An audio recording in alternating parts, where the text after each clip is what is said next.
हमारे साथ हैं महाराष्ट्र के पूर्व सीएम देवेंद्र फडणवीस जी, जो बिहार में प्रभारी का काम कर रहे थे। ये बताइए कि ये जो इस बार मंत्रिमंडल का गठन हुआ है, इसको किस रूप में देख रहे हैं? क्योंकि तरह तरह के सवाल उठ रहे हैं। नीतीश और सुशील मोदी की जोड़ी है, वो टूट गई। देखिए, राजनीति में पीढ़ियां बदलती है, नए लोग आते हैं। भारतीय जनता पार्टी में ये पद्धति भी है। सुशील जी हमारे बड़े नेता है, बहुत अच्छा काम उन्होंने किया है और मुझे अपेक्षा है कि उनको और कोई जिम्मेदारी मिलेगी। जिम्मेदारियां बदलती है। यहाँ पर एक नई पीढ़ी को लाने का प्रयास भारतीय जनता पार्टी ने किया है और मुझे लगता है कि बहुत सफल प्रयास होगा। पर सवाल ये उठ रहा है कि जो उन्होंने ट्वीट किया था सुशील मोदी जी ने, उन्होंने कहा था कि मुझसे कोई कार्यकर्ता का पद नहीं छीन सकता है। इसका क्या मायने? मुझे तो लगता है कि उनके ट्वीट का बहुत गलत अर्थ निकाला जा रहा है।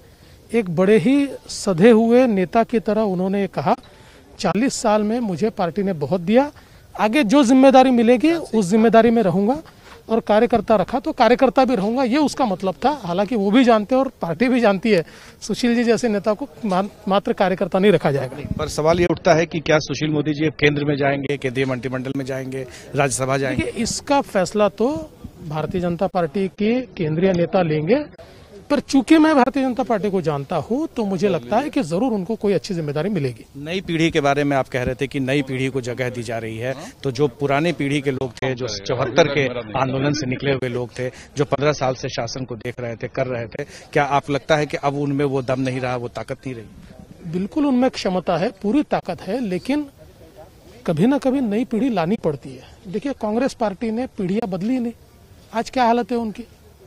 तो इसलिए भारतीय जनता पार्टी में एक बहुत नेचुरल प्रक्रिया चलती है, ये बिल्कुल नेचुरल प्रक्रिया है।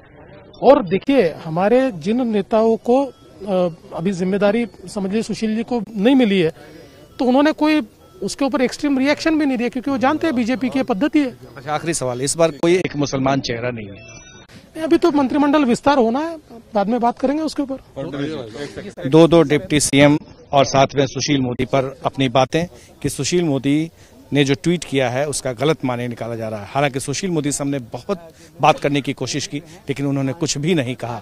जाहिर है उनकी चुप्पी बहुत कुछ कह रही है। देवेंद्र फडणवीस भले ही फिलहाल कुछ बातें कहकर उस मामले को ठंडा करने की कोशिश कर रहे हो। हमारे सहयोगी शैलेश के साथ प्रकाश कुमार, एबीपी न्यूज, पटना।